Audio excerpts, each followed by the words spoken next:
Então, já estão aqui na mesa poltrona do painel 2,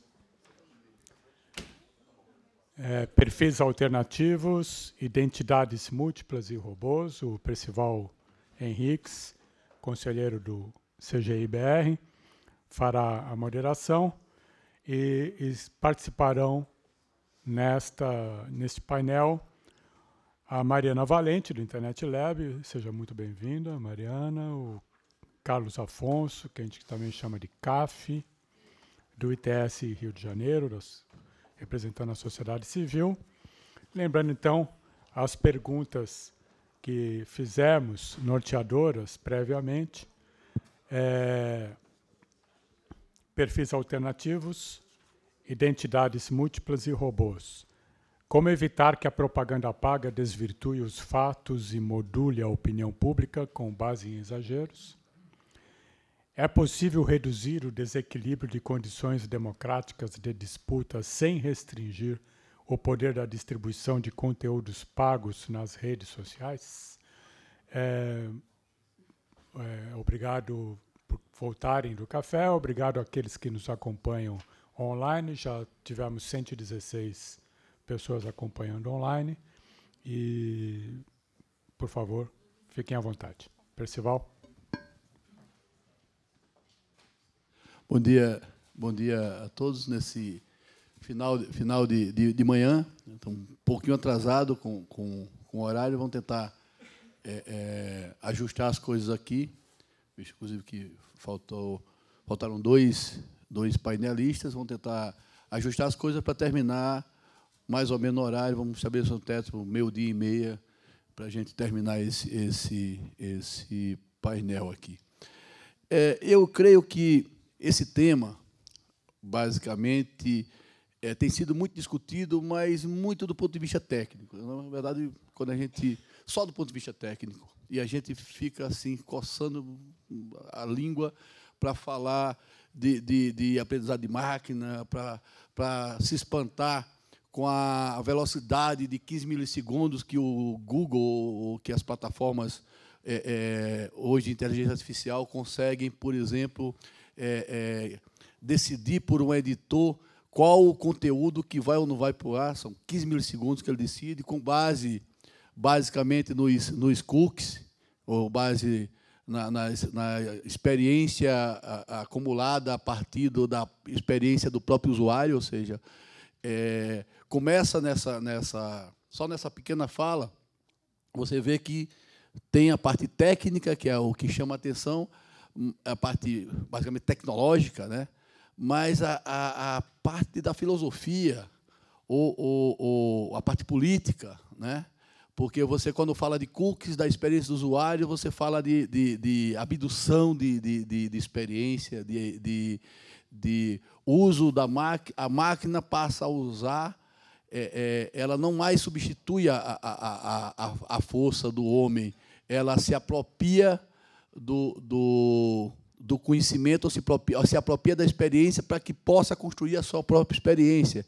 E nessa coisa de aprendizado de máquina, por exemplo, nos assusta também quando você vê que, quando você ensina uma máquina a aprender, depois você não consegue saber como foi que ela aprendeu. Ela aprendeu, está aprendido lá.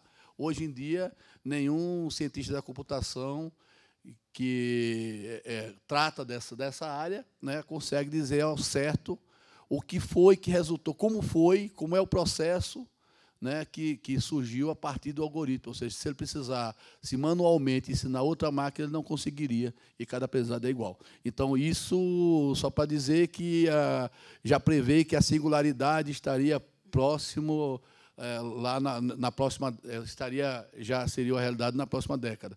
Então, mas, bom, eu falei esse negócio meio de viés, de propósito, para dizer o seguinte, que quando a gente está falando desse tema, nesse seminário em específico, colocar isso é absolutamente técnico, o uso de robôs e tal, eu espero que o papo aqui não seja basicamente sobre a técnica dos robôs, mas basicamente sobre a consequência, sobre a influência humana. Eu espero que a gente discuta muito mais filosofia e política e as consequências sociológicas do que basicamente se a técnica A ou a técnica B vai prevalecer, se a singularidade vai chegar daqui a 10 anos, daqui a 5 anos, né? Se nós teremos um exterminador do futuro para corrigir tudo isso, né? Então, eu queria que a Mari começasse lá, tá? 15 minutos, tá? Aviso quando faltar 30 segundos.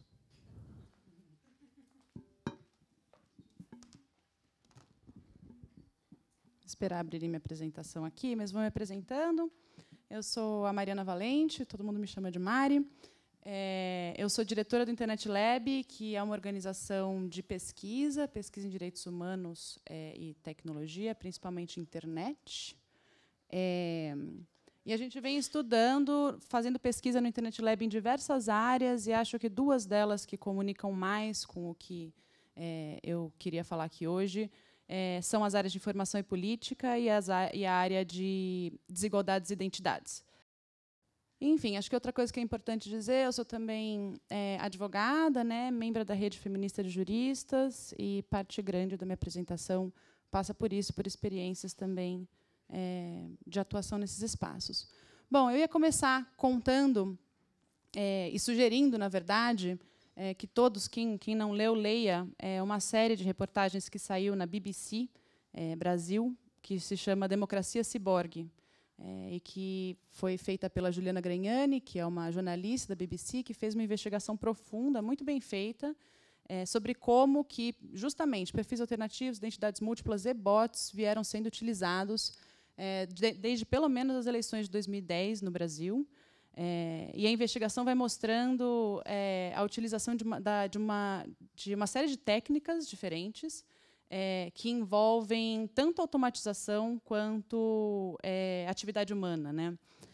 A Juliana foi mostrando que as campanhas, e isso envolveu, provavelmente, né, não tem provas, mas isso envolveu provavelmente a campanha de Dilma, isso envolveu provavelmente Aécio Neves, uma série de políticos de diferentes partidos, contrataram esses serviços que criam o que vem sendo chamado de exército de fakes, né? Um exército de perfis para influenciar a comunicação política e a repercussão de determinadas opiniões. E, enfim, essas matérias dela foram mostrando, então, que essas alternativas são muito sofisticadas e que envolvem, enfim, bots, ciborgues, nós ciborgues e fazendas de curtidas. O que eu estou querendo dizer com isso, né? Os ciborgues não são necessariamente bots, né? São pessoas que estão por trás de perfis e que podem ser perfis falsos. Os nossos ciborgues somos nós, nos nossos perfis, usando coisas como o Voxer, que foi recentemente identificado, né, como um app que está sendo utilizado pelo MBL para postar automaticamente no perfil de pessoas reais. Então, tem toda essa mistura que nem sempre fica muito clara quando a gente fala só de exército de fakes. Diante desse problema, que acho que todo mundo está identificando como uma questão que não é só uma questão nas eleições no Brasil, mas foi um grande problema nas eleições dos Estados Unidos, a França, a Alemanha estão se preocupando com isso. No contexto eleitoral, aqui no Brasil, teve uma reforma no fim do ano passado da lei de eleições, e foi modificado esse artigo 57B. São dois parágrafos, na verdade, dessa lei, o parágrafo 2º e o parágrafo 3º, que tentam atingir justamente esses problemas, né? Proibindo a propagação de conteúdos eleitorais por perfis que foram feitos com a finalidade de falsear a identidade, e proibindo também a utilização de aplicações externas às próprias redes sociais, onde as pessoas estão postando, para influir na repercussão do debate político, né? Então, falando especificamente desses bots mesmo, que são aplicados nas redes sociais para amplificar o uso, amplificar uma mensagem. Então, enfim, é um reconhecimento no Brasil, né, no âmbito da justiça eleitoral, de que isso é um problema nas eleições e uma tentativa de interferir nesse debate. A gente ainda não sabe como que essa legislação vai ser interpretada, né? Isso vai depender isso a gente vai começar a ver agora no início da campanha eleitoral, mas, enfim, é uma coisa muito nova. né, é um dispositivo muito específico lidando exatamente com esse problema que vem sendo identificado.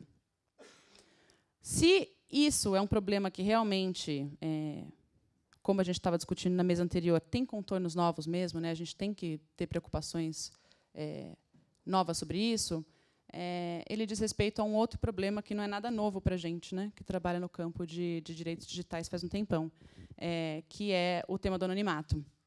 Eu acho que, no fundo, grande parte da nossa preocupação, da preocupação em geral das pessoas, quando a gente está falando de uso desses perfis, e por isso que eu trouxe matérias da Juliana, né, a gente não está falando só de bots, a gente não está falando só de automação, a gente está falando de pessoas que não existem, né, de uma criação de um exército de pessoas muito complexo, que não existe. A nossa preocupação nossa, mas isso não é uma pessoa real, né?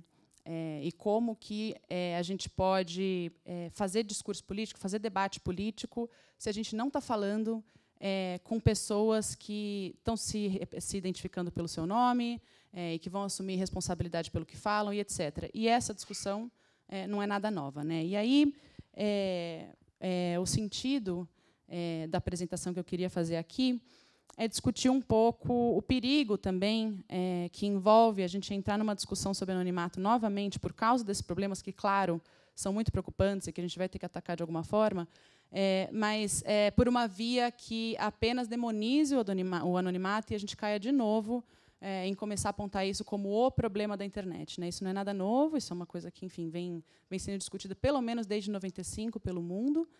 Como todas as questões que acontecem na internet, todos os problemas vêm do anonimato, e eu acho que a gente tem um papel de questionar isso, né? Principalmente num contexto em que vem sendo, por causa desses problemas que a gente está identificando, vem sendo propostos projetos de lei, como sempre foram, no sentido de, por exemplo, criar uma certificação digital dada pelo governo para que as pessoas tenham que utilizar em todos os seus usos da internet, né? Esse projeto foi retirado pelo autor, na verdade.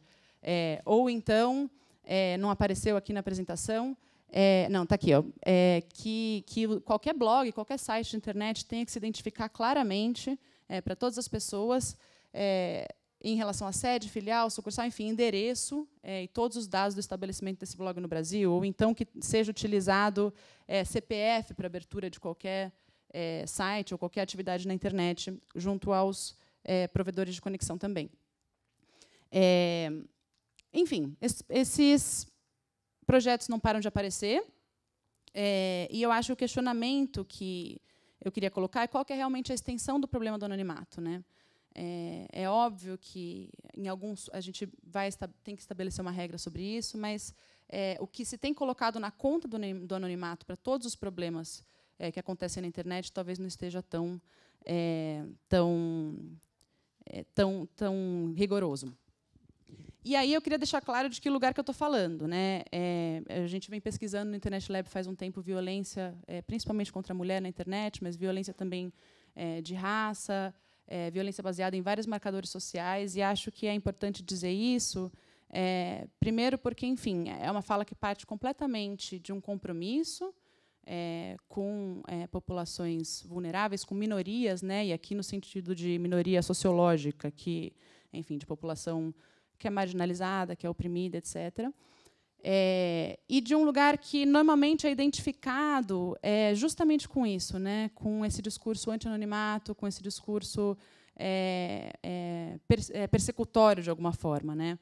E a gente vem fazendo essas discussões e pesquisando bastante esse tema, e é bem desse lugar que eu acho que esse questionamento tem que ser feito. Relativizando, em primeiro lugar, uma assunção que é muito comum sobre esse tema, que é os agressores são anônimos. Será que é verdade que, quando a gente está falando de violências desse tipo, né, relacionadas a marcadores sociais, a gente está falando de o nosso problema principal é o anonimato? E aí, uma das pesquisas que eu estava mostrando ali nos slides anteriores diz respeito a um projeto grande que a gente desenvolveu no Internet Lab de pesquisa sobre o que é conhecido como revenge porn, né, mas que a gente prefere chamar de disseminação não consentida de imagens íntimas, SNCI. E quando a gente começou essa pesquisa, a gente realmente achou que a gente fosse entrar num beco um pouco sem saída, sabe? Porque o discurso público que aparecia sobre esse problema era de que as vítimas não têm como fazer nada porque elas não conhecem o agressor e porque não há como identificar, e porque a gente está falando de pessoas que se anonimizam na internet, etc. E depois de 2 anos pesquisando decisão judicial, falando com atores do sistema de justiça, tudo, a gente viu que, por exemplo, nesse caso, isso não é minimamente uma questão. Esse é um problema que acontece essencialmente entre pessoas conhecidas. A gente não pegou nenhum caso, a gente sabe que existem, mas não pegou nenhum caso no Tribunal de Justiça de São Paulo, que foi o tribunal que a gente investigou sobre esse tema, que envolvesse a disseminação não consentida de imagens íntimas por uma pessoa que a vítima não conhecesse.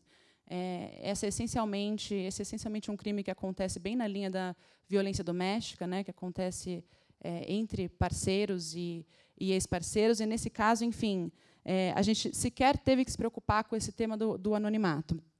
Uma outra questão é que isso é uma coisa que vem sendo repetida muito por quem mantém blogs, por exemplo, blogueiras negras, ou blogs feministas, etc., que, sim, tem ataques que são ataques anônimos, mas, em geral, se sabe muito bem quem que está fazendo o ataque racista, quem que está fazendo aquele ataque misógino, né? As pessoas aparecem, sim, com suas caras, né? Quer dizer, o ataque não acontece por causa do anonimato.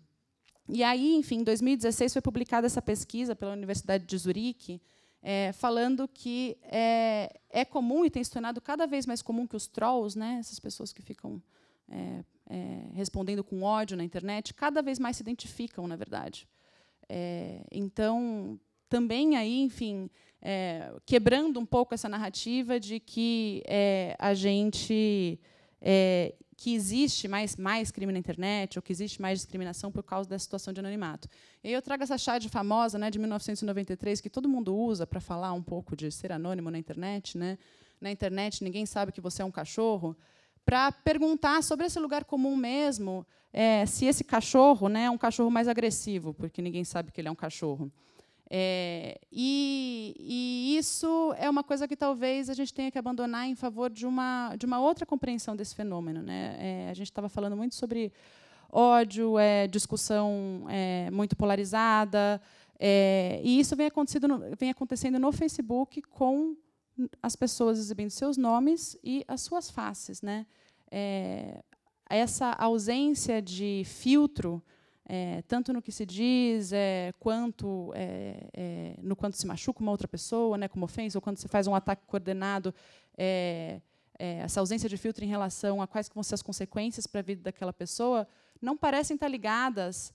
A identidade não está sendo mostrada, mas talvez há uma falta de corporeidade, né? Talvez a gente tenha que mudar um pouco de paradigma para discutir isso. Essa falta de empatia, né, que existe, que realmente se verifique, muita gente estuda, não está ligada necessariamente à identidade não ser revelada.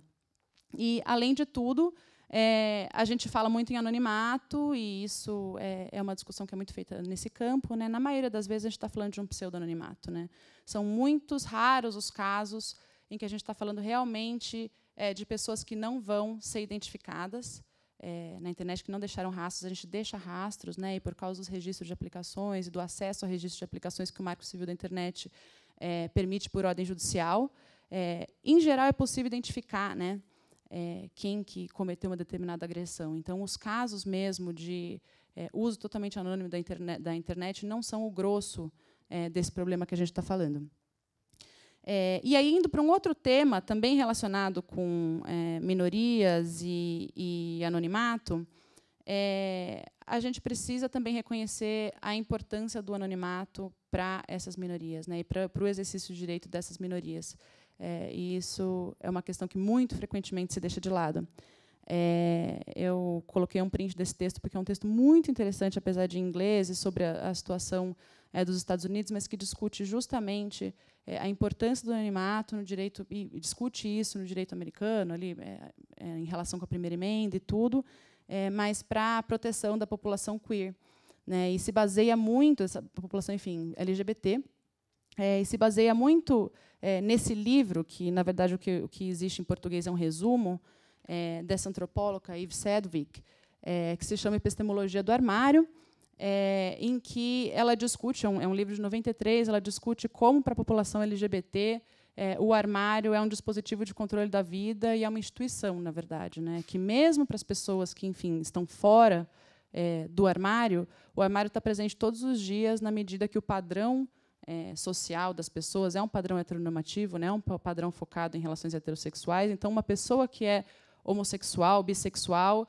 ela vai todos os dias se defrontar com situações em que ela vai ter que decidir se sai do armário ou se não sai, né? Se conta para uma pessoa que aquela pessoa do lado dela é uma parceira, ou se deixa a pessoa achar que é uma amiga, ou se, em determinadas profissões, vai bancar no exército ou como professor, ser uma pessoa fora do armário. Então, enfim, que essa situação de armário é muito central na vida das pessoas, né? E regula a vida das pessoas como um todo.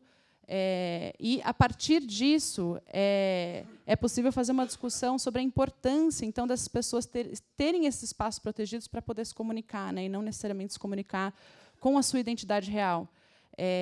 E aí tem muitos casos documentados sobre crianças, adolescentes, né, principalmente, que encontram em grupos de internet, por causa do anonimato, proteção para poder falar da sua orientação sexual, e principalmente se vivem em espaços conservadores, em comunidades em que não se pode falar disso, ou ainda em países em que isso é criminalizado, etc., né?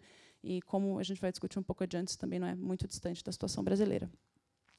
E, enfim, eu estava falando de textos americanos, mas existem pesquisas também sendo feitas no Brasil sobre a sociabilidade homoerótica na era da internet, sobre como, enfim, esses espaços são muito importantes para pessoas que não têm liberdade total de se expressar em relação às suas identidades em todos os espaços.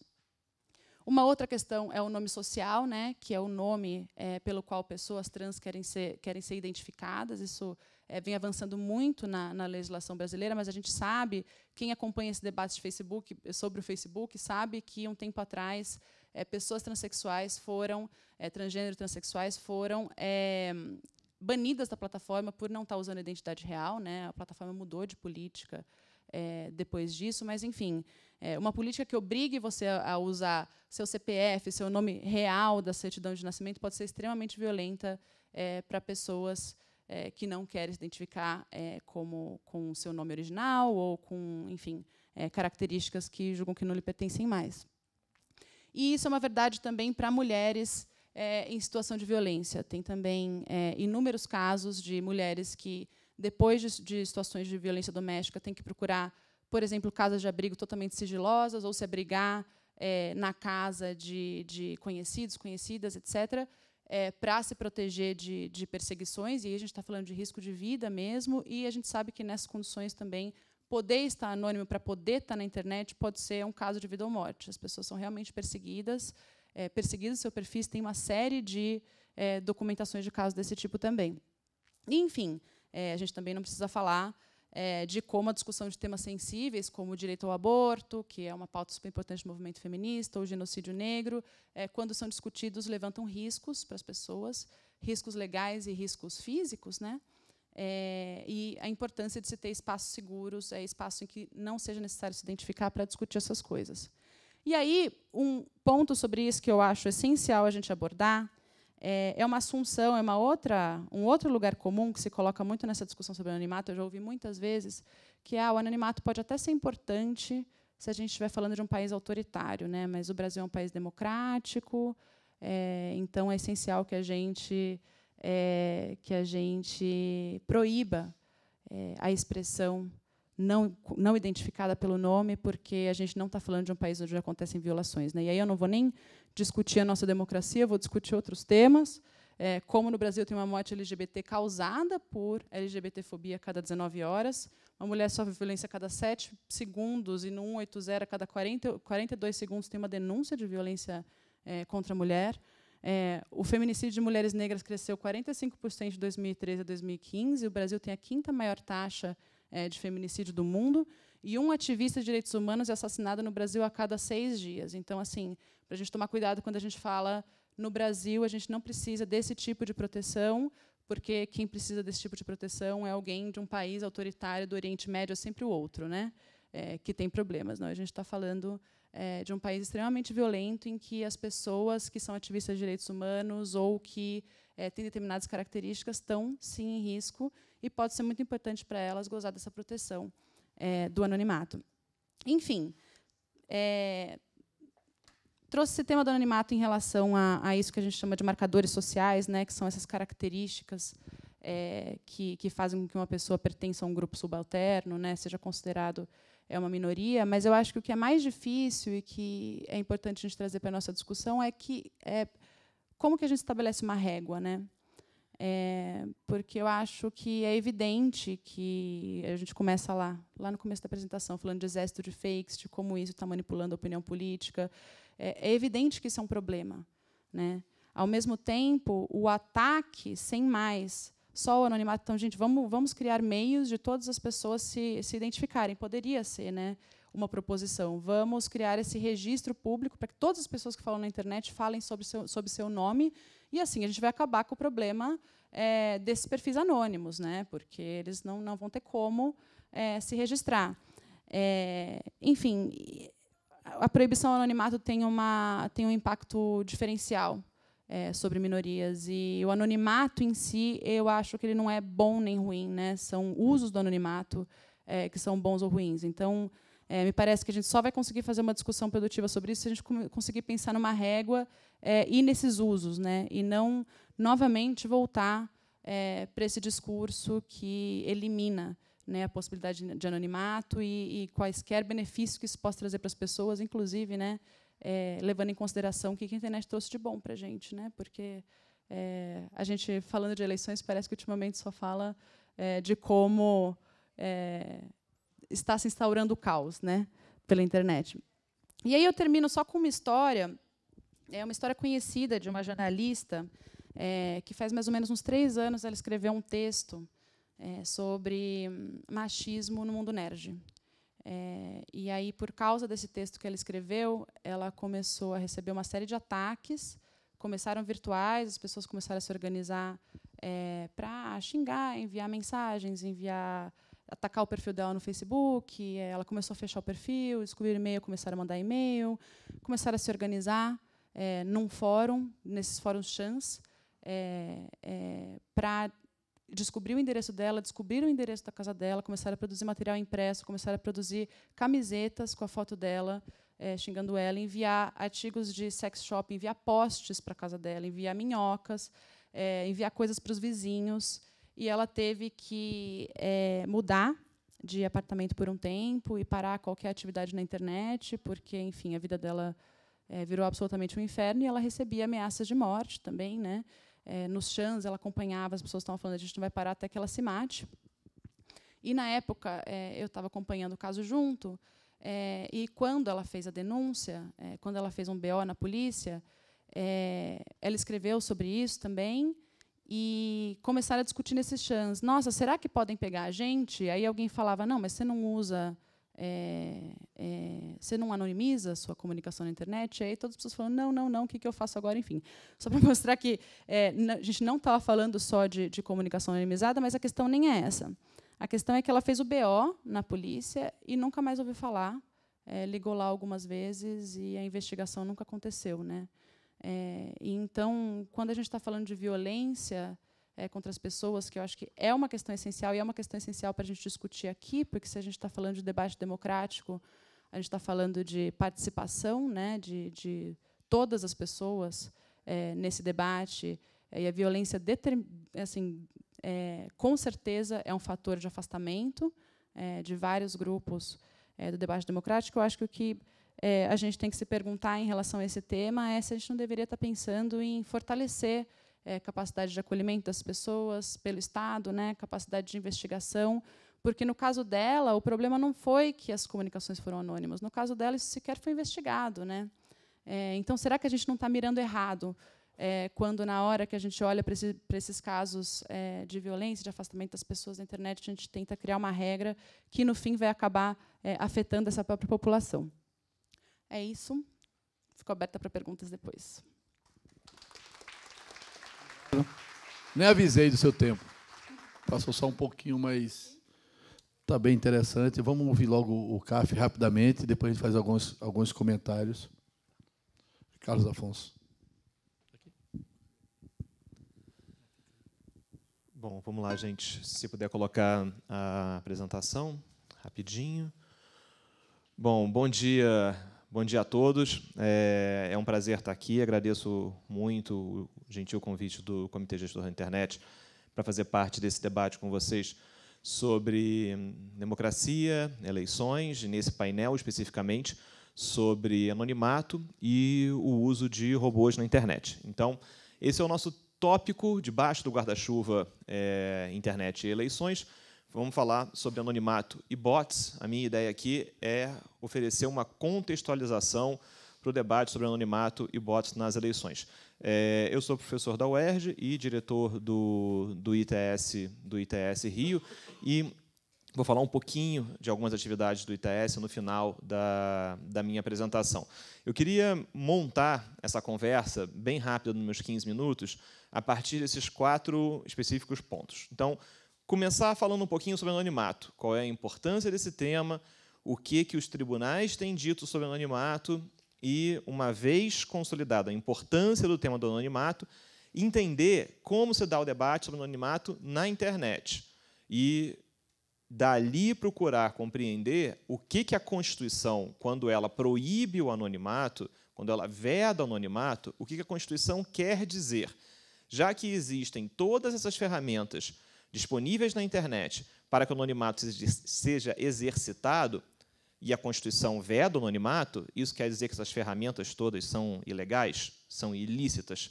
Acho que a gente precisa buscar uma interpretação da Constituição que viabilize essas ferramentas, mas isso só é possível se a gente entender o que a Constituição efetivamente quer dizer.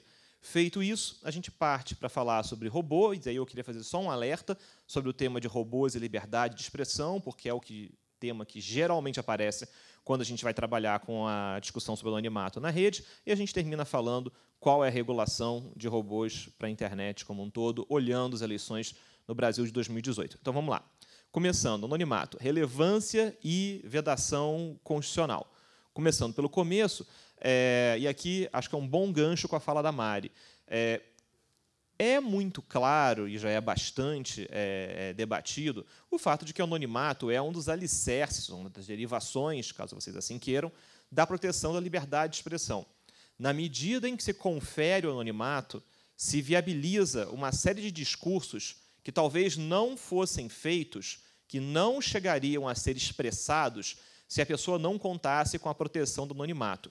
Essa cláusula é especialmente importante para a proteção do anonimato nos Estados Unidos, já que os tribunais americanos, nos testes que definem os parâmetros para uma eventual exceção a um direito ao anonimato, ao que existe em alguns países, e como algo que certamente existe na experiência jurisprudencial nos Estados Unidos, as exceções são muito limitadas, e uma delas é investigar se a pessoa teria um outro meio alternativo de comunicação. Grande parte das vezes, o anonimato é o único veículo, é o único meio pelo qual aquele tipo de discurso seria feito. Então, o anonimato serve como veículo para dar voz às minorias, para o discurso, que é, às vezes, o discurso de oposição a um discurso majoritário, uma noção que a gente pode tirar de anonimato como um elemento da liberdade de expressão e importante para o discurso político.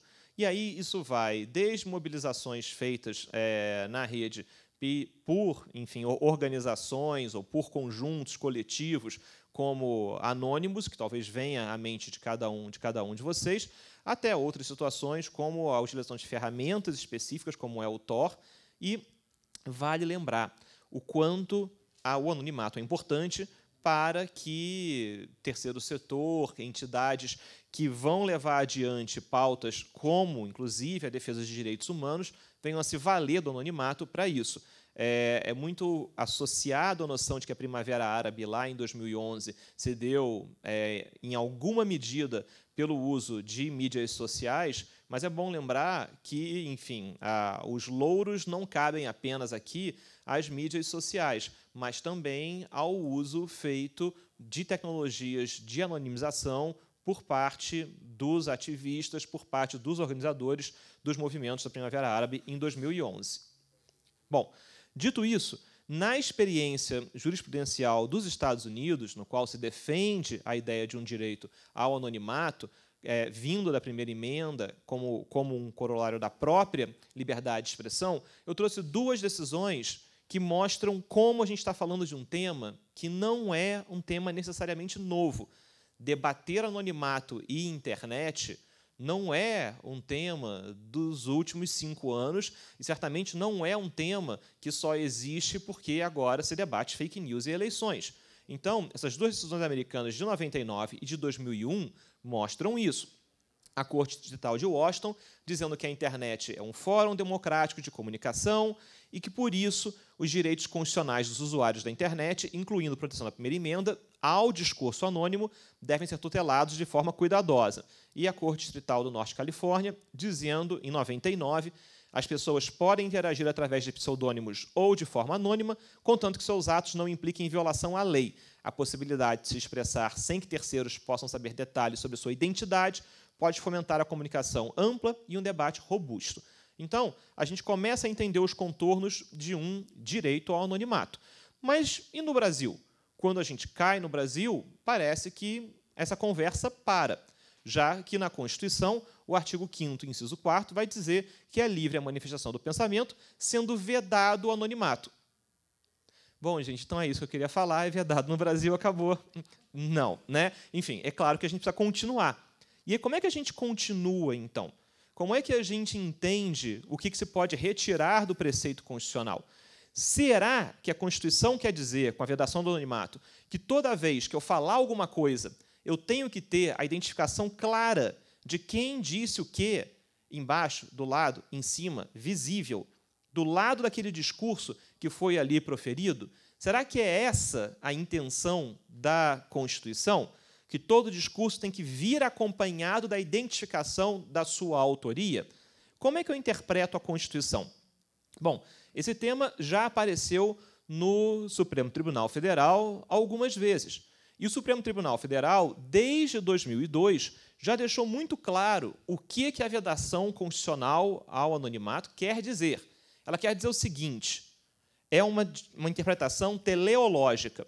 Quando a Constituição, quando o veto constitucional ao anonimato se estabelece, ele busca impedir a consumação de abusos no exercício da liberdade de manifestação do pensamento, pois, ao exigir-se a identificação de quem se vale dessa extraordinária prerrogativa, essencial, Estado Democrático de Direito, que é uma coisa que ainda existe, em última análise, possibilitar que existia em 2002, tomara que chegue a 2019, derivados da prática do direito à livre expressão, sejam tornados passíveis de responsabilização a posteriori.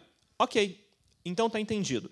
É vedado o anonimato porque se entende na Constituição que é preciso entender que o anonimato total, completo, absoluto, em que se não tem como saber quem disse o quê, isso impede que, em casos de abusos, que em casos de danos, eu chegue ao responsável por aquele discurso.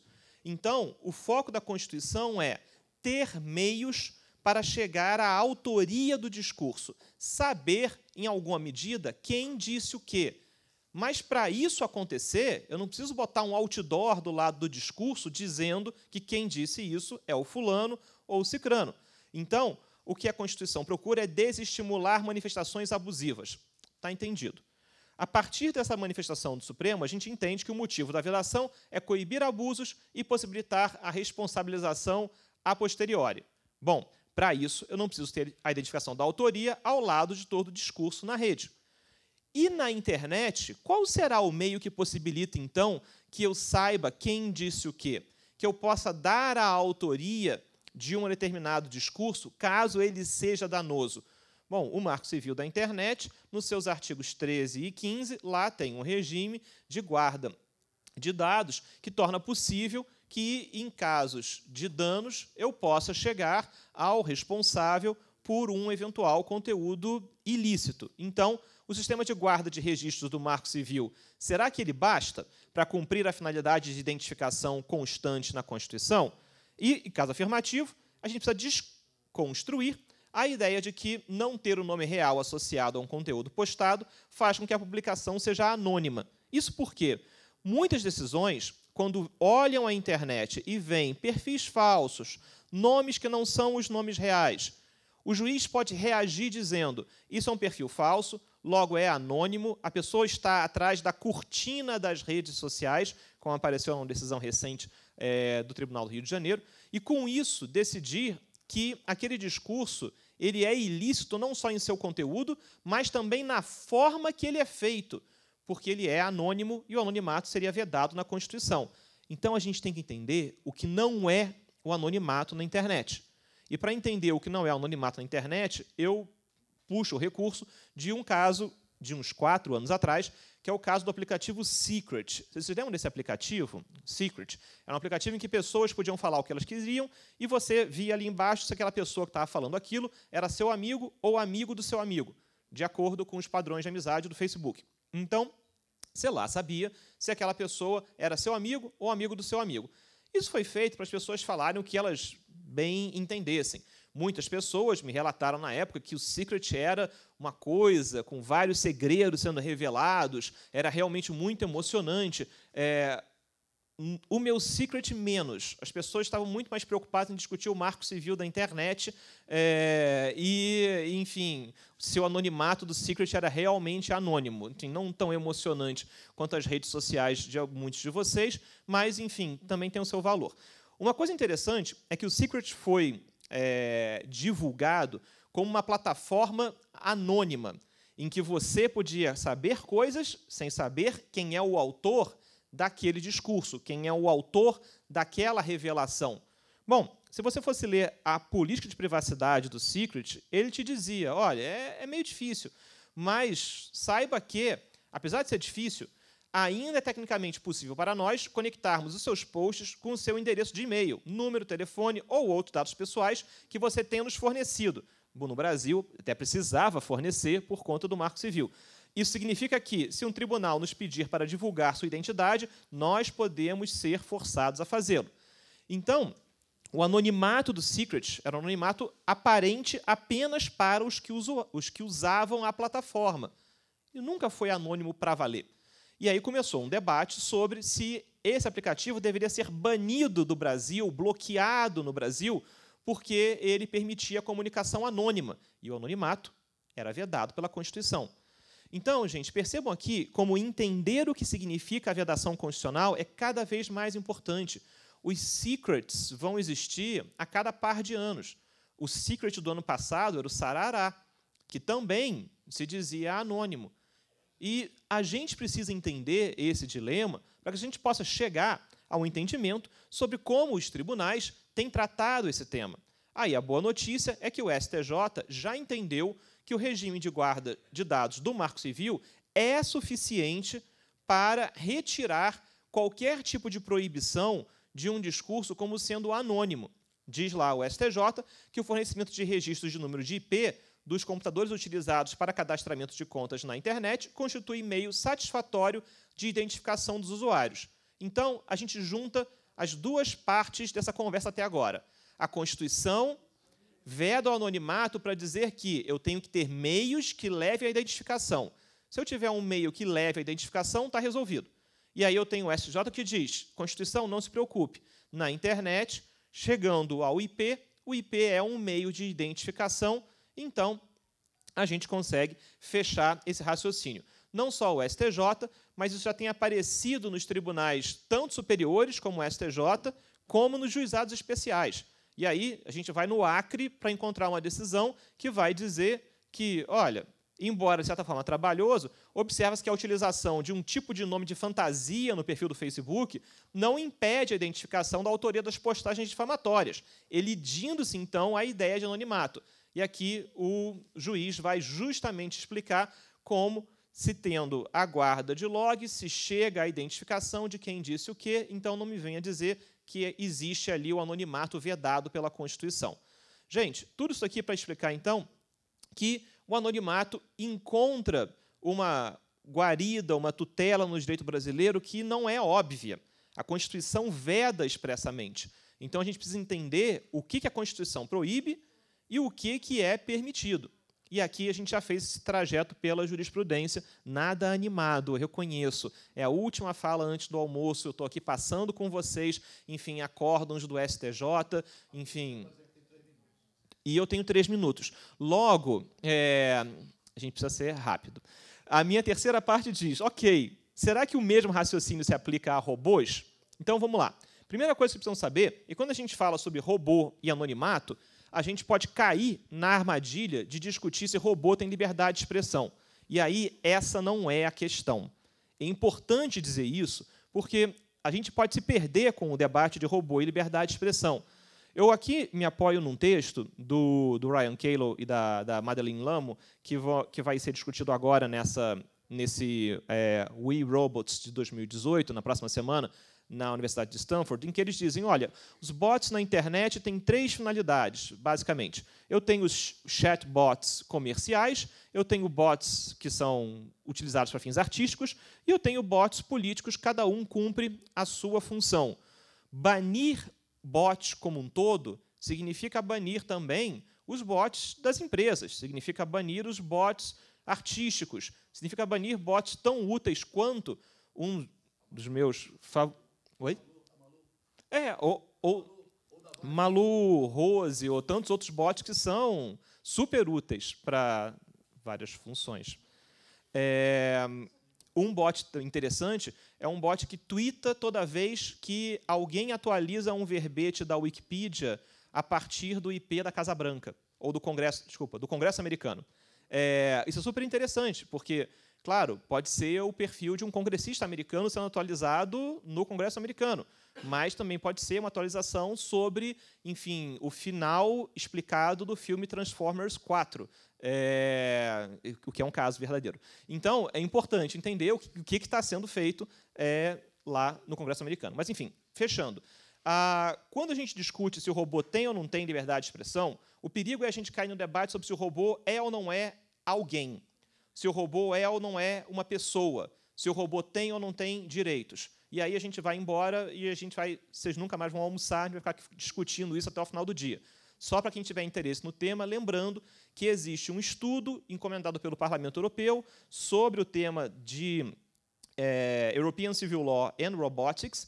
Esse estudo determina ou recomenda que não se aplique nenhum regime de personalidade para robôs, embora a discussão no Parlamento Europeu tenha caminhado nessa direção. E o Parlamento Europeu recomendaria à Comissão Europeia a discussão sobre criar um status jurídico específico para robôs, algo como uma personalidade para robôs. Isso não é uma boa ideia, não. Mas, se a gente quiser fechar a discussão sobre robôs e liberdade de expressão, vale a pena lembrar que já existe um debate sério acontecendo nos Estados Unidos, tanto nos casos concretos, e aqui é uma petição da Amazon, num caso em que se procurava ter acesso a dados da Alexa, em que a Amazon diz que os dados de voz da Alexa não poderiam ser entregues porque o discurso da Alexa é protegido pela primeira emenda nos Estados Unidos. Então, quando a Alexa devolve uma pergunta com a sua resposta ali programada, aquela resposta é protegida por liberdade de expressão. Então, isso é super interessante. Quem tiver interesse, vale a pena dar uma lidinha na petição da Amazon, está disponível na internet.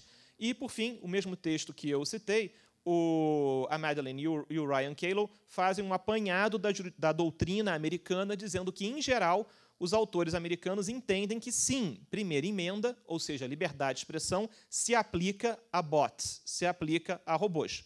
Dito isso, pessoal, eu tenho 2 minutinhos, não mais que isso.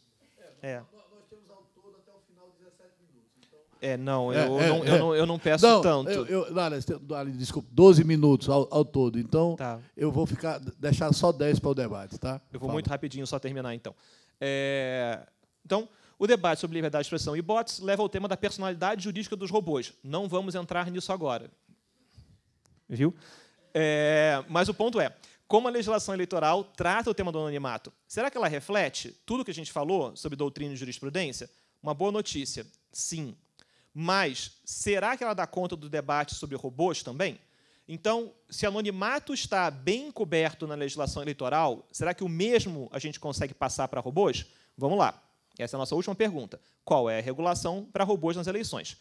A resolução do 23551 do TSE que trata de propaganda eleitoral na internet, ela vai falar, no seu artigo 22, no seu parágrafo 1º, que a livre manifestação do pensamento do eleitor identificado ou identificável na internet somente é passível de limitação quando ocorrer ofensa à honra e por aí vai. Essa é uma mudança. Então, eu tenho aqui a identificação de que, na primeira redação dessa resolução, dizia o eleitor identificado. Agora aparece o eleitor identificável. Então, isso acaba juntando com o debate que a gente estava vendo da Constituição, que diz o que eu preciso é ter meios para chegar à autoria.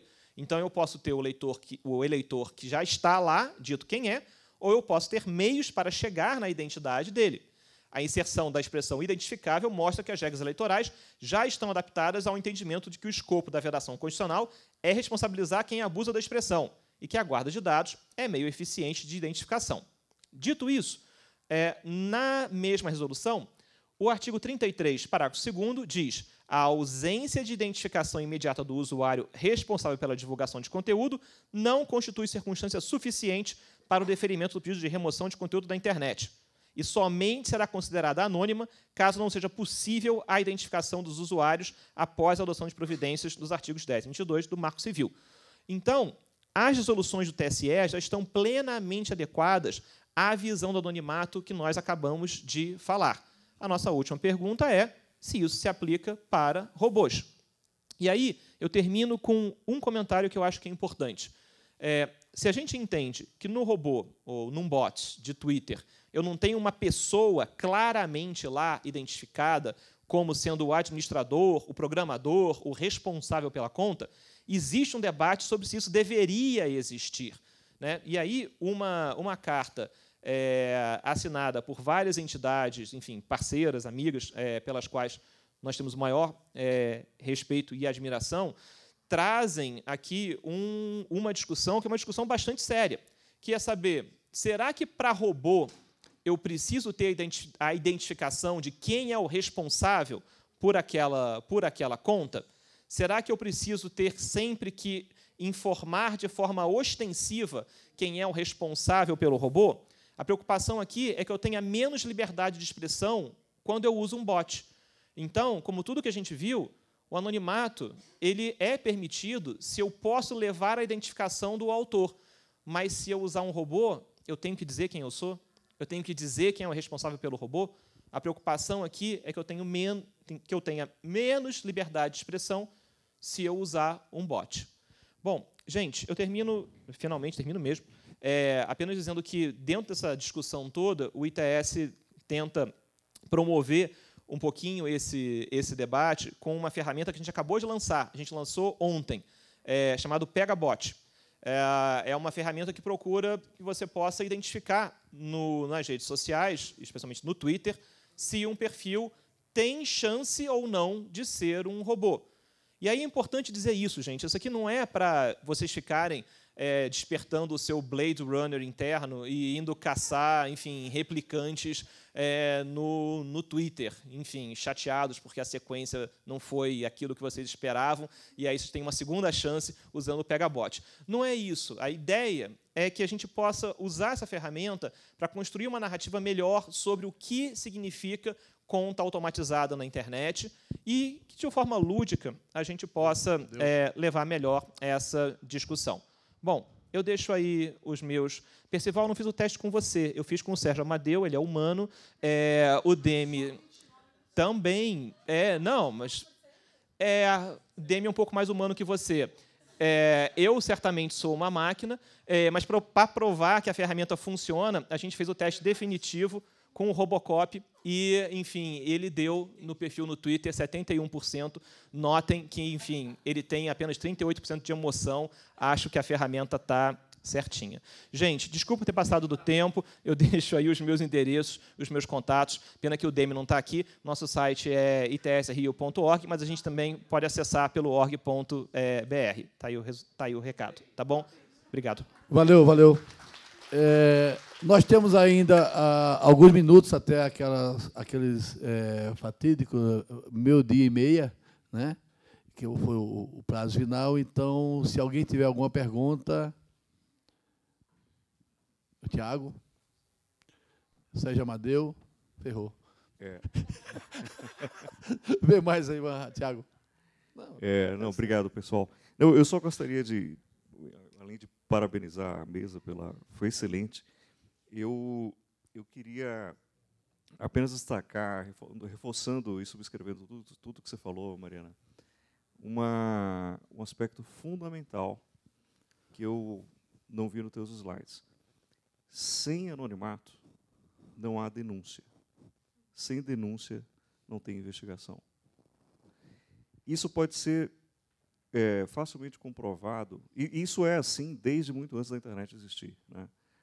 Para se materializar a importância do anonimato, basta você pensar num disco de denúncia. Se você exigir que alguém se identifique para fazer uma denúncia contra um ato de violência policial, um crime praticado numa comunidade, ou mesmo no ambiente online, se você tem que se identificar para fazer uma denúncia de um conteúdo ilícito, de um crime que está sendo praticado por meio da rede, o número de pessoas dispostas a fazer essa denúncia vai reduzir drasticamente. E como é que você prova isso materialmente? Basta olhar as estatísticas dos canais anônimos de denúncia, que permitem denúncias anônimas, como, por exemplo, a SaferNet, que recebeu 4 milhões de denúncias nos últimos 14 anos, e os canais oficiais dos órgãos públicos que recebem denúncias, mas que exigem a identificação do denunciante. Não chega a 10% do que nós recebemos como sociedade civil. Então, era só para reforçar o teu argumento a partir dessa constatação. E apenas para dialogar com o CAF,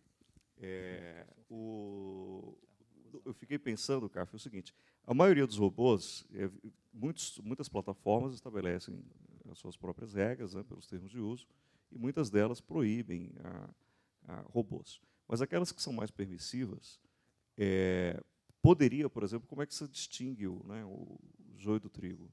Eu acho que a solução já existe. Basta certificar. Não existem contas certificadas? Quando uma figura pública, por exemplo, existem vários perfis falsos de Tiago, pessoas públicas. Aí você vai... Isso é fake question. Não, é só uma sugestão. Você certifica aquela conta. Essa conta aqui é da pessoa pública tal, nós certificamos. Essa fanpage aqui é do ITS, é do CGI, é do NIC, etc. Esse robô aqui tem uma função política, tem uma função social, tem uma função artística, foi verificado. Aqueles que não são verificados, segue quem quer. Serginho, rapidamente aí. Uma pergunta para a mesa, né? Eu gostei muito da exposição e eu queria saber o seguinte: a lei eleitoral aprovada tem um artigo que diz claramente o seguinte, na verdade é um inciso, mas eu vou ler, ele é autoexplicável. É vedada a utilização de impulsionamento de conteúdos e ferramentas digitais não disponibilizadas pelo provedor de aplicação da internet, ainda que gratuitas, para alterar o teor ou a repercussão da propaganda eleitoral, tanto próprios quanto de terceiros. Quer dizer que isso aqui tem nome, se chama robô. O robô é o replicador automático do Google, do Facebook. Robô, em tese, são algoritmos que distribuem, tanto é que não tem a palavra robô na lei, são algoritmos que distribuem amplamente postagens, mensagens, etc. Veja bem, vocês não acham que isso aqui é um absurdo? Quer dizer, há uma criminalização da distribuição de conteúdos. Se eu sou um candidato que não tenho grandes recursos, não tenho como participar dos leilões de distribuição de conteúdos no Facebook ou pagar ranqueamento no Google, e eu vou fazer o meu robô a partir de as minhas replicações, eu não posso. Você não acha essa criminalização, ela se dá em benefício do poder econômico? Essa é a minha pergunta. E a segunda pergunta, se der tempo, eu gostaria de ouvir o seguinte: o artigo, na verdade, o artigo 5º, inciso 4, fala que é vedado o anonimato. Mas, veja bem, não há como interpretar de outra forma isso. Bom, primeiro que eu acho que navegação anônima e outras coisas não estão circunscritas pelo artigo 4. Então, não adianta... É preciso...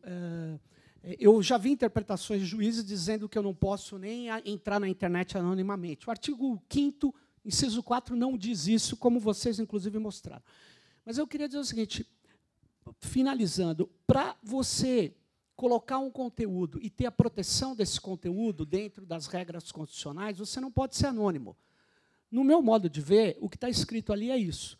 Você, uma vez que entre no blog e coloque algo anonimamente, você não tem as garantias constitucionais. É isso que está dizendo. É garantida a liberdade de expressão, vedado o anonimato. Então, eu pergunto a vocês, não é possível ter uma interpretação mais flexível como essa? Obrigado. Alguém, fora do Conselho do CGI, tem alguma pergunta para a gente não ficar monopólio? Eu vou ouvir as duas perguntas, porque senão monopolizamos nós aqui e depois... Renatinha, e depois identifica o nome e fala no microfone. Tá, Renata Miele, eu sou do Barão de Itararé e do Fórum Nacional pela Democratização da Comunicação. Na verdade, minha pergunta foi suscitada pela própria colocação do Tiago, né? E aí vai para o CAF tentar comentar, né? Se a gente for entrar numa seara de discutir robôs do bem e robôs do mal, né? E pensar, a partir dessa dualidade, um processo de certificação de robôs que podem prestar serviços de interesse público, ou sei lá, né? A quem cabe certificar isso? Como que vai ser feita a seleção daquilo que tem um bom uso ou não tem um bom ou não? Ainda mais porque o uso do robô depende de quem usa o robô também, né? Então, assim, me preocupa muito, eu acho que essa discussão dessa eterna dualidade, que, no fundo, é o que nós estamos discutindo aqui o dia todo, né? Quer dizer, notícia correta, notícia incorreta, verdade ou mentira, bom ou mal. Como que nós vamos enfrentar isso? Porque isso não é um problema só da internet também, né? Então, eu queria que vocês comentassem um pouco essa situação. Oi, eu sou Yuri Alexandro, da RNP. Minha pergunta dialoga um pouco com o que o Amadeu comentou e também com a própria fala da Mariana, quando ela traz vários exemplos de discursos de ódio que se aproveitam da característica do anonimato, o pseudo-anonimato na rede, para, enfim, divulgar essas mensagens. Mas, ao mesmo tempo, e aí puxando um pouco do que o Amadeu falou, da questão do conceito de anonimização na rede, e aí tem os acórdãos que o CAF mostrou, de que tem que ser identificável, rastreável. Falando um pouco mais do meio técnico, a gente sabe que nem toda comunicação é fácil de ser rastreável, principalmente quando a gente tem conteúdos hospedados fora do Brasil, e que aí precisa de acordos internacionais para se chegar numa rastreabilidade mais ou menos efetiva e tudo mais. E aí eu coloco até como exemplo um site recente que provocou uma polêmica muito grande na internet, que é o Rio de Blá Blá Blá, que me recuso até a dizer o nome do site para não dar ibope, né? Onde esse conteúdo é hospedado fora e a pessoa que alimenta o site se vangloria exatamente da falta da dificuldade ou impossibilidade, pseudo-impossibilidade da rastreabilidade do IP e, consequentemente, da identificação. Então, como é que essa interpretação dos acórdãos dialoga exatamente com essa característica técnica de se hospedar conteúdos fora do Brasil? Eu queria... teve uma pergunta remota, o Vinícius vai ler. Vinícius? Ele ia mandar pelo WhatsApp para mim, mas o meu telefone está desligado ali, para não ficar usando o WhatsApp na hora do...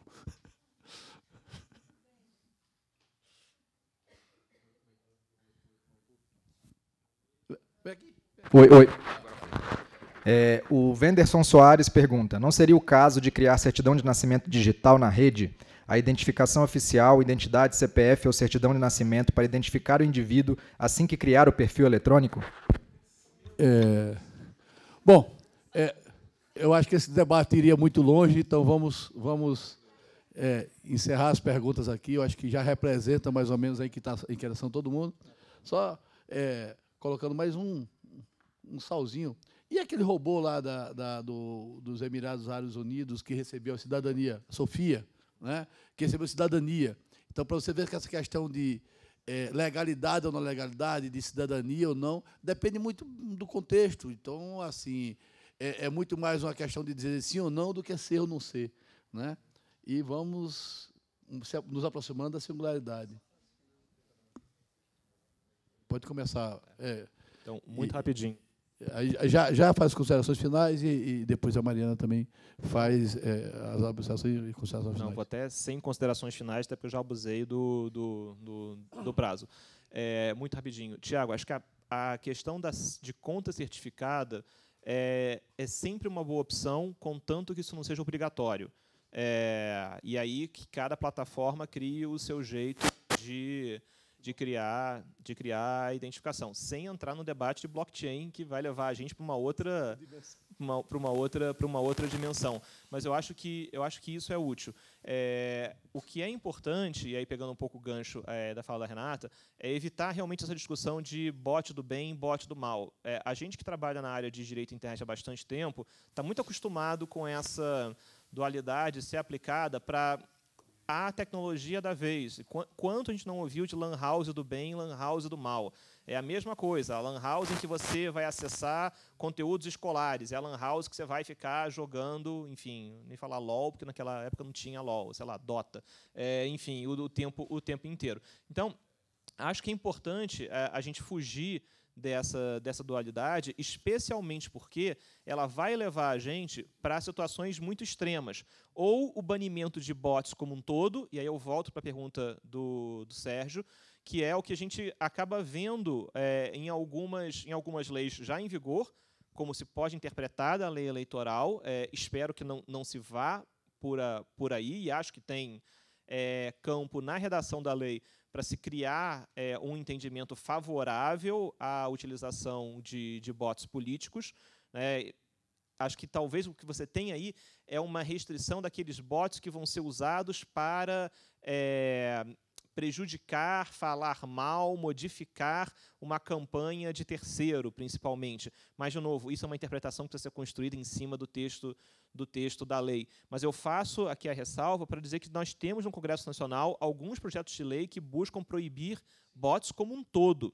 E aí, essa é uma discussão muito grave, para além do período eleitoral tão somente. E sobre a questão da rastreabilidade, sem dúvida, nos processos judiciais, isso vai ser uma questão de prova pericial, se você consegue efetivamente chegar no autor daquele conteúdo. É claro que isso vai se ligar com uma dinâmica sobre acordos de cooperação judiciária, especialmente entre Brasil e Estados Unidos, ou com outros países, caso, no final das contas, o conteúdo precise ser produzido quando ele está num país no exterior, mas é bom dizer que a questão do anonimato ela diz respeito, de início, à questão da identificação de autoria. A pergunta que você coloca diz respeito à obtenção de um acesso a dado que, eventualmente, a gente não precisa ir tão longe.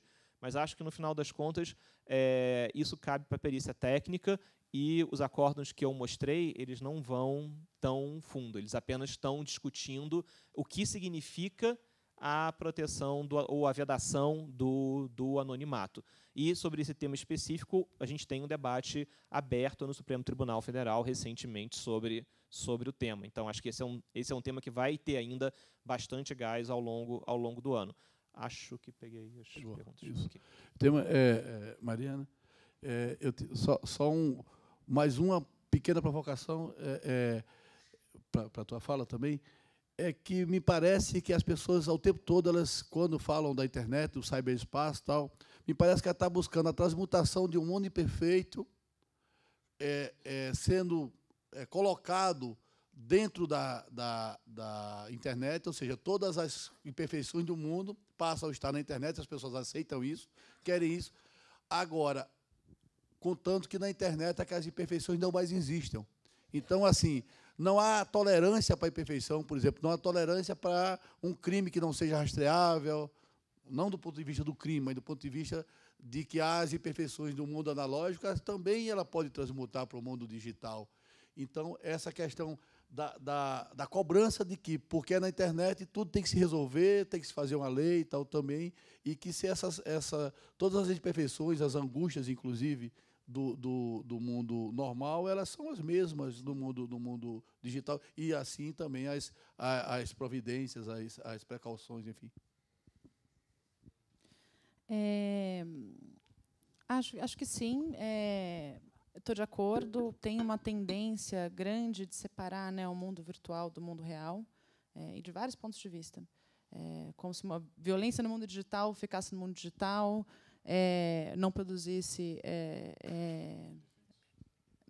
efeitos no mundo real, ou como se no mundo real, né, ou como se os problemas que a gente tem no mundo real não se expressassem ali. Enfim, estou de acordo de vários pontos de vista.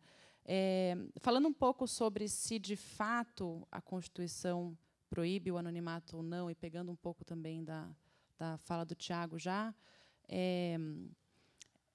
tem toda uma discussão sobre isso, né, sobre a interpretação desse artigo, sobre a interpretação desse artigo ter sido muito influenciada pela lei de imprensa, né, necessidade o entendimento da proibição, da vedação do anonimato, como o requerimento de se identificar, se é isso mesmo, né, que se queria, se na medida que cai a lei de imprensa, como que isso permanece. Eu tenho visto algumas discussões sobre uma necessidade de se interpretar de outra forma o anonimato a partir do momento que a gente está falando de internet. Tem uma dissertação bem interessante que foi publicada recentemente na USP de um pesquisador que se chama Arthur Pericles, acho que você foi da banca dele, inclusive, que fala exatamente sobre isso, sobre como, com a internet, a gente talvez tenha que olhar para o anonimato a partir dos valores vigentes, e fala bastante sobre a necessidade de interpretar a Constituição como um todo, né, entendendo o anonimato no contexto tanto da defesa da liberdade de expressão, mas não só, e aí o que é essencial, principalmente na internet, defesa do direito de privacidade também, né? Porque na medida que a gente está expressando a nossa opinião na internet, a exigência de identificação não é só um crachá, né? É como se fosse um crachá com uma lista de todas as opiniões que você já teve na sua vida, né? Então, enfim, são muitas consequências. Qual que seria a necessidade de se repensar, né? Essa vedação ao anonimato. Sobre o artigo da lei de eleições que você trouxe, Sérgio, era ele que eu me referia quando eu falei, é o artigo 57B, né? E eu acho que ele permite essa leitura, permite também outras leituras, e realmente a gente vai ter que ver como que a Justiça Eleitoral vai interpretar. Uma coisa que eu queria falar sobre isso é que me parece interessante que essas discussões sejam feitas no âmbito do direito eleitoral, né? Que a gente pense essas questões de anonimato, expressão, debate, etc., nesse âmbito, porque eu acho que são discussões específicas mesmo. Era um pouco parte do que eu estava querendo colocar, né? A gente, quando está falando de debate democrático, campanha eleitoral, tem questões muito específicas, acho muito positivo, mas é um problema muito grande que a gente acompanha muito menos, né? Essas discussões. As reformas às leis de eleições, elas passam sem que a gente que faz a discussão de direitos humanos tal sequer normalmente se dê conta. Eu sei que tem grupo de trabalho nesse momento, tem outras coisas acontecendo, mas é só para reiterar isso. E aí você disse que se isso for interpretado como uma vedação ao bote, se isso não favoreceria o poder econômico, eu tenho muitas dúvidas realmente. Eu tenho dúvidas muito grandes sobre como que vai funcionar, como vão funcionar as regras em geral, né, de impulsionamento, de vedação, possível vedação a esses bots, porque é possível também pensar que alguém com mais poder econômico tem mais capacidade de contratar, de desenvolver. Então, eu não sei se está exatamente aí Acho que tem muitas questões de poder econômico que a gente vai ter que analisar com calma agora durante a aplicação dessa nova legislação. Estou de acordo com o CAF quando ele fala que a gente estava discutindo, né, não, tem casos que realmente os servidores estão no exterior, a gente não consegue chegar na pessoa. Enfim, acho que isso acontece mesmo, mas que o fórum correto para se colocar essa discussão é no lugar da investigação, né, no lugar desses acordos de cooperação, de melhorar esses acordos de cooperação. Caso contrário, a gente acaba produzindo esses efeitos colaterais. A gente vai entrar no discurso do Enlacta, que aí virou omelete. Deixa para lá. Então, eu queria rapidamente agradecer a todo mundo e encerrar aqui, dizer que esse discurso, essa discussão não se encerra aqui. Durante os 2 próximos dias, algumas pessoas, inclusive o CAF, inclusive a Mariana, vão estar discutindo isso, e a ideia é que se saia um documento, se saia, na verdade, um guia de boas práticas, por mais pretensioso que seja esse título, mas que saia, e a parte mais significativa, talvez, desse seminário será o resultado, além dessa cara de mesa de debate. Então, apesar do pouco tempo que tivemos para debater, essa discussão se estende nesse documento e além para a discussão, inclusive, sobre o próprio documento. Muito obrigado. Alô? Lembrando, então, aqui a todos os presentes que temos aqui na Redondeza diversos restaurantes para que vocês possam almoçar. E a gente está pensando em voltar em 1 hora, para, então, às 13h45, a gente dar início ao novo painel, aí recuperando um pouco do atraso e não estender muito o demais. Então, até daqui a pouco.